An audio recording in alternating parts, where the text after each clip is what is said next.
Assalamualaikum warahmatullahi wabarakatuh. Para mahasiswa, kita bertemu lagi dalam perkuliahan pengantar pendidikan. Pada kesempatan kali ini kita akan bersama-sama belajar tentang aliran-aliran dalam pendidikan.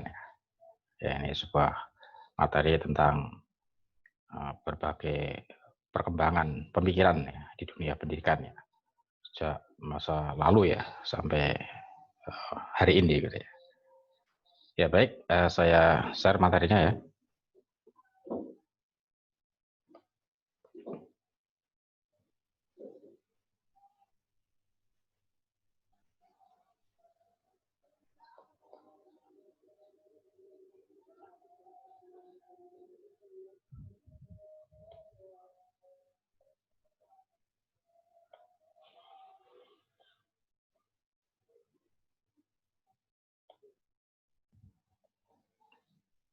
Nah ini materi kita, aliran-aliran pendidikan.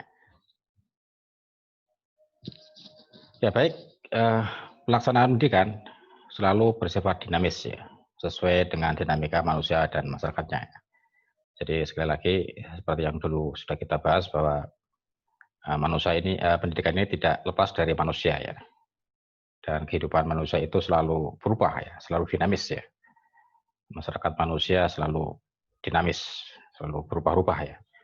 Sehingga pendidikan pun kemudian juga mengalami berbagai perkembangan ya, sejalan dengan dinamika kehidupan masyarakat manusia.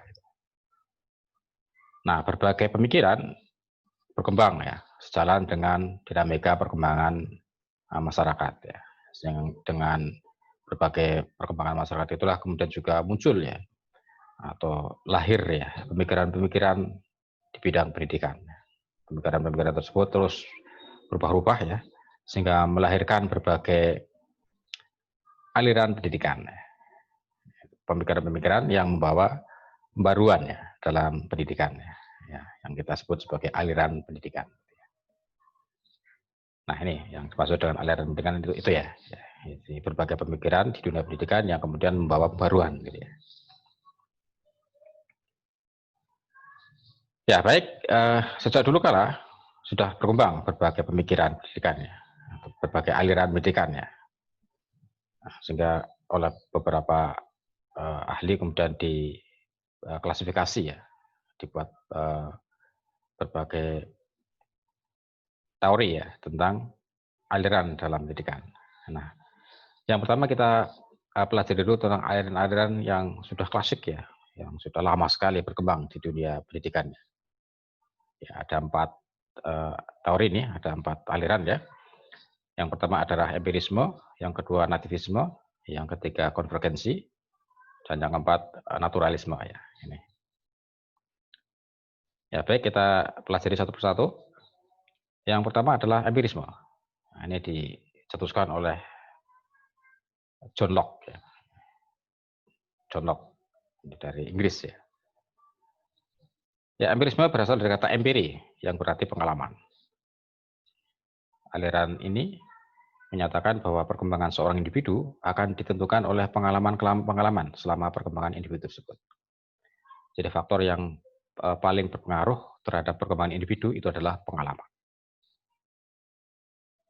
Pendidikan pun termasuk pada pengertian pengalaman. Jadi dengan pengertian tadi, kemudian pendidikan diidentikan dengan pengalaman.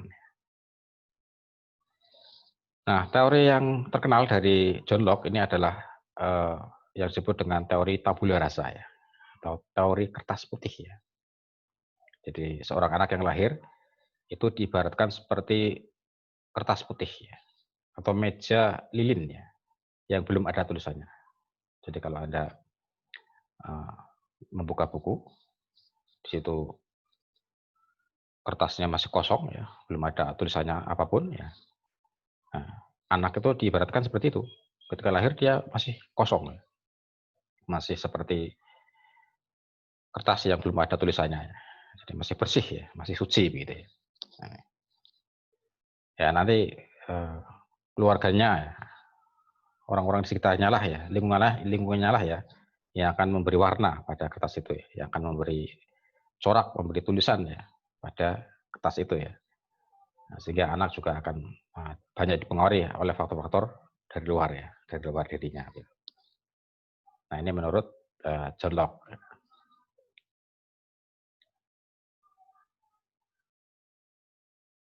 Nah, yang kedua adalah nativisme ya. Ini tokohnya adalah Schopenhauer.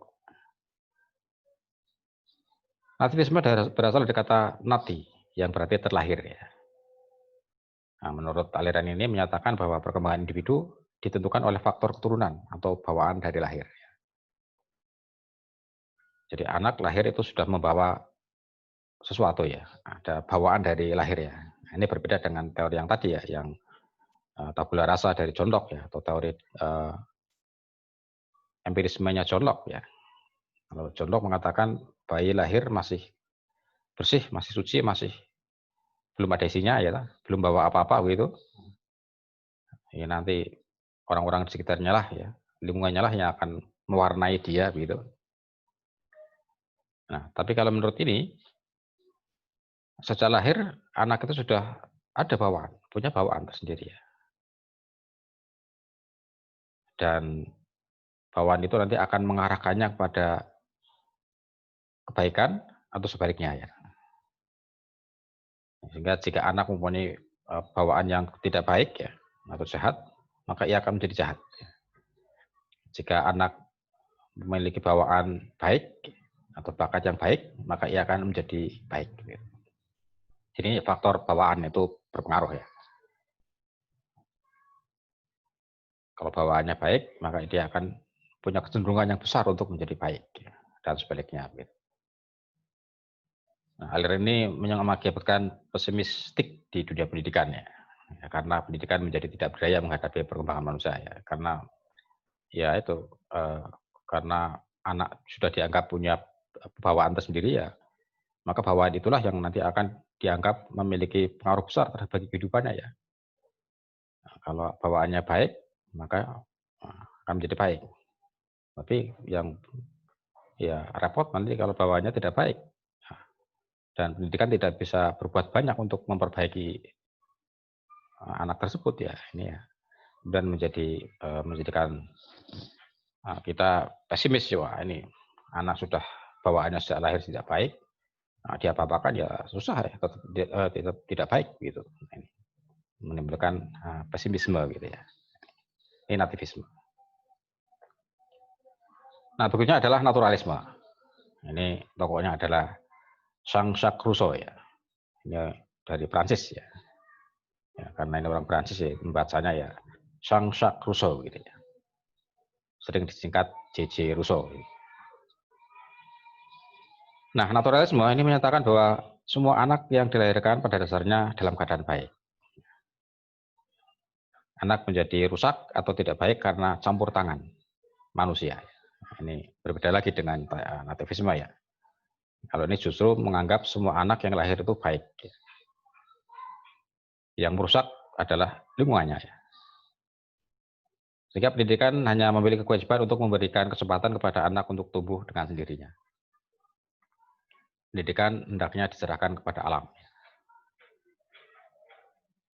Dalam mendidik anak, hendaknya dikembalikan kepada alam agar pembawaan yang baik tersebut tidak dirusak oleh pendidiknya. Jadi anak bawaannya itu baik. Agar tetap baik, maka serahkanlah kepada alam ya.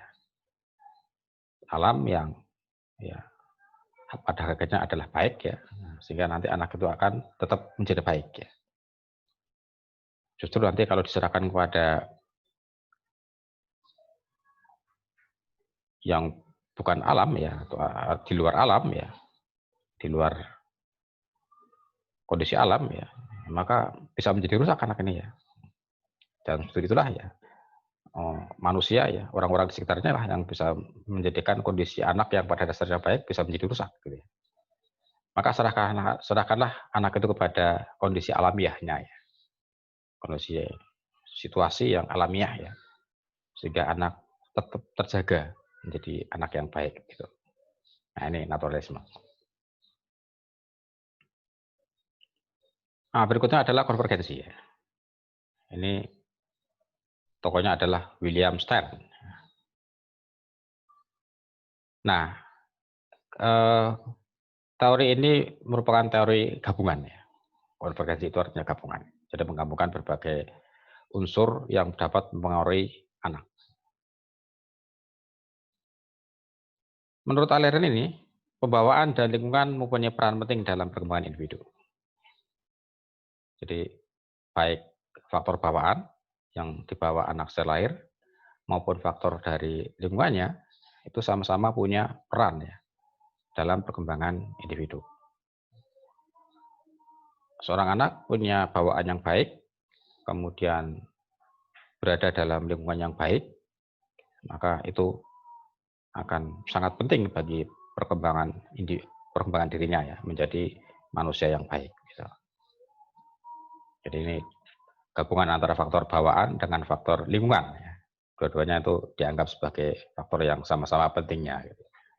Ini berbeda dengan teori-teori yang sebelumnya yang mengatakan bawaanlah yang paling berpengaruh atau faktor lingkunganlah yang paling berpengaruh. Kalau ini faktor ini aliran ini menganggap dua-duanya sama-sama punya pengaruh ya, punya peranan. Gitu. Jadi, anak telah memiliki perkembangan baik atau buruk sejak lahir. Nah, perkembangan selanjutnya dipengaruhi oleh lingkungan. Nah ini menurut konvergensi ya, atau aliran yang menggabungkan dua faktor itu ya. Nah itu tadi adalah aliran yang sudah cukup lama ya, sudah klasik gitu dalam pemikiran dunia pendidikan. Nah, pada masa-masa berikutnya kemudian juga berkembang aliran-aliran baru ya, pemikiran-pemikiran baru ya dalam dunia pendidikan. Nah, sehingga kemudian juga melahirkan gerakan-gerakan baru dalam dunia pendidikan. Nah ini ada beberapa gerakan baru ya dalam pendidikan. Ada pengajaran alam sekitar, kemudian pengajaran pusat perhatian, sekolah kerja, dan pengajaran proyek ya. Ini sampai hari ini masih banyak ya banyak terjadi ya, atau banyak diterapkan ini.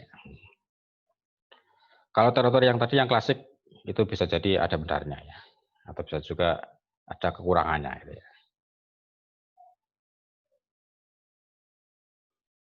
Nah, coba kita bahas satu persatu. Nah, yang pertama pembelajaran alam sekitar ya. Nah, pembelajaran ini melalui pembelajaran alam sekitar ditanamkan pemahaman, apresiasi ya atau penghargaan, pemanfaatan lingkungan alami dan sumber-sumber pengetahuan di luar sekolah yang semuanya penting bagi perkembangan peserta didik, sehingga peserta didik akan mendapatkan kecakapan dan kesanggupan baru dalam menghadapi dunia nyata. Ya, jadi alam sekitar melalui pendidikan di alam sekitar ya itu penting ya bagi perkembangan anak. Anak menjelajahi alam sekitar, mempelajari alam sekitar ya, menganalisis, ya, mengamati ya, sesuatu yang terjadi di sekitarnya, di alam sekitarnya ya. Nah, secara langsung maka dia akan belajar dari alam sekitar itu ya. Nah, ini penting bagi perkembangan individu ya. Nah, kalau sekarang barangkali banyak mungkin Anda pernah menjumpai ya yang disebut dengan sekolah alam gitu ya. Sekolah yang belajar itu banyak di luar ya, di luar kelas ya, di alam bebas ya. Nah, inilah model pembelajaran alam sekitar. Misalnya itu ada artis ya yang mendirikan sekolah alam ya, namanya Dik Doang gitu ya, itu kan dia mendirikan sekolah alam ya. Ya kira-kira modelnya seperti itulah ya. Nah kemudian pengajaran pusat perhatian. Ini tokohnya adalah Ovid de Crowley. Jadi pengajaran itu disusun menurut pusat perhatian anak. Anak itu punya kecenderungan interest ya, atau minat tertarik pada bidang apa gitu ya, yang menjadi pusat perhatiannya. Nah, situlah pendidikan itu difokuskan pada apa yang menarik bagi anak, ya, yang menjadi pusat perhatian anak. Jadi kalau anak dia memiliki fokus pada dunia olahraga misalnya, Nah, semua pembelajaran berangkat dari situ, dari dunia olahraga. Karena ketika pembelajaran dimulai atau startnya itu dari apa yang menjadi ketertarikan anak, maka selanjutnya anak akan terus tertarik ya mengikuti pembelajaran itu. Ya. Nah, ini menjadi semacam stimulus ya, bahwa sesuatu yang menarik perhatian anak itulah yang menjadi landasan bijak bagi seorang pendidik untuk melakukan pembelajaran selanjutnya. Ya. Nah, dari fokus itulah kemudian akan diambil pelajaran-pelajaran lain ya.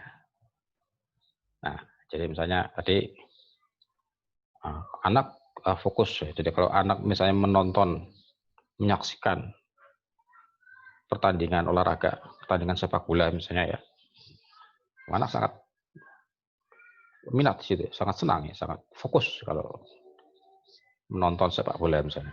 Nah, ini bisa dijadikan pijakan bagi seorang guru, seorang pendidik untuk melakukan pembelajaran berikutnya. Bisa jadi dimulai dari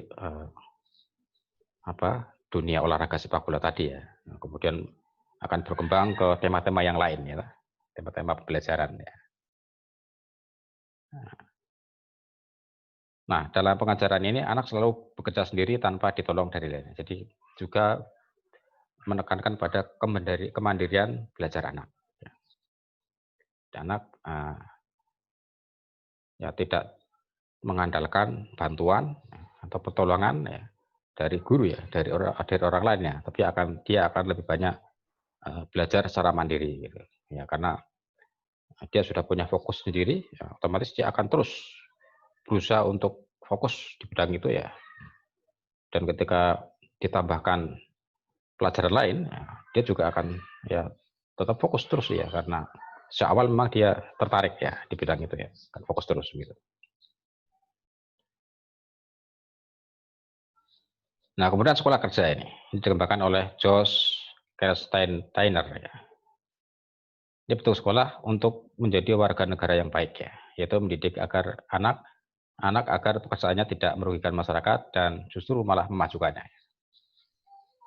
Jadi sekolah kerja ya, sekolah yang mendidik anak agar melakukan pekerjaan yang tidak merugikan masyarakat ya, tapi justru malah bisa memajukan masyarakat. Sekolah wajib menyiapkan peserta didik untuk suatu pekerjaan.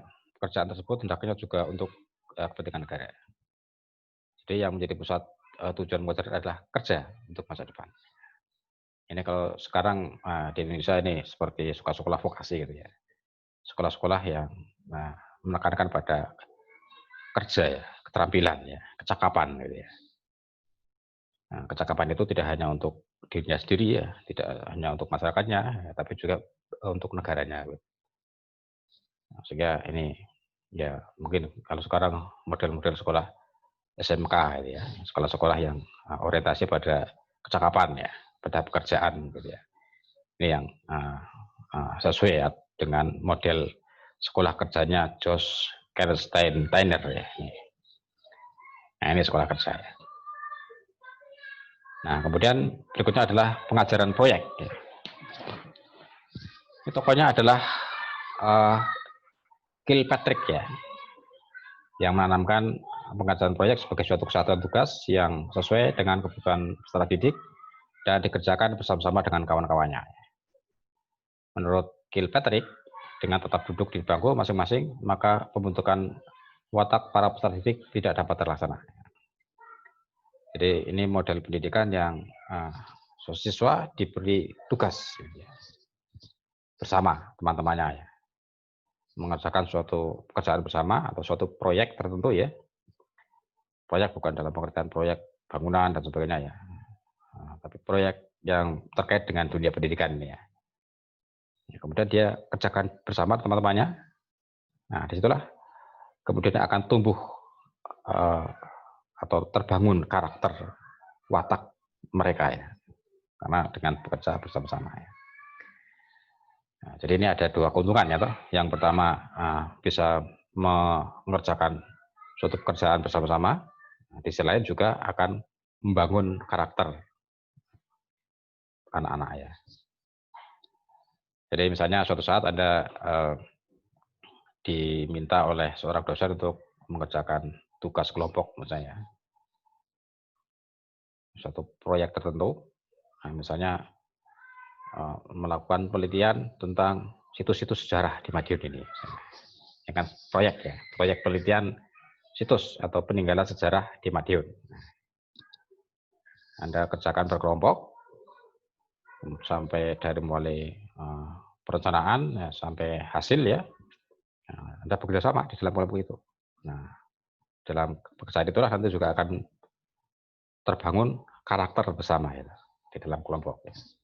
Karakter kerjasama, ya, karakter saling menghargai, ya, saling memberi, ya, saling berkontribusi, gitu ya, saling memahami, gitu ya. Nah ini juga akan terbentuk karakter. Gitu. Ini pengerjaan proyeknya. Ya, itu kira-kira Profesor tema kita hari ini ya, sampai teori-teori baru dalam dunia pendidikan ya. Nah, kita lanjutkan di lain kesempatan ya. Assalamualaikum warahmatullahi wabarakatuh.